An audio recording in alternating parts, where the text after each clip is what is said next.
Man, just life in general. Just speaking from the experiences I've been through in my life. I've been through a lot in my 22 years, and so music is my escape, you know, because I don't really just talk too much to people about it. So the ability to just, man, put everything on paper and just put it on wax, that was it for me, and it's my escape.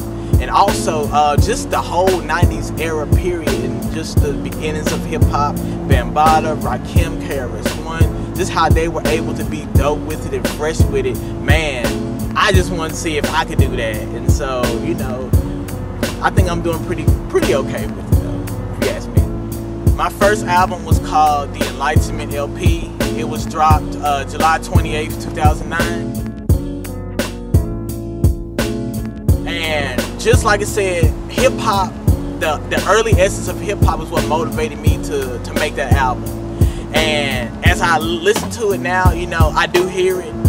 And I think it was a pretty okay album at that time. I'm currently working on my second album, and called The Transcribed Sentiment. And what really motivated me to write that was just, this one here is gonna be very introspective. And like, my first one was cool, it had like a lot of hip-hop anthems and all that, but this one here is very introspective and speaking from the experiences that come in my life and just, you know, the struggles that I've had coming up.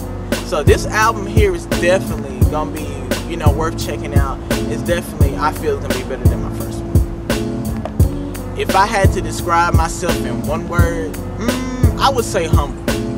And the reason why I say that is because, you know, we live, you know, the internet now has really, you know, made to where people are just, you know, really, you know, cocky and arrogant and stuff like that. But, you know, I always make sure that, you know, I stay humble in whatever I do and everything, just like I said, just willing to get better at any means necessary. So humble would definitely be the word that I would say best suits me. Well, my perspective on the Memphis hip-hop movement here, I feel there are potential stars here. And, you know, like I said, I tell artists all the time, if you want people to invest in you, you must invest in yourself. Whether it's time, money, you know, everything. Like I said, man, invest in yourself and people will invest in you.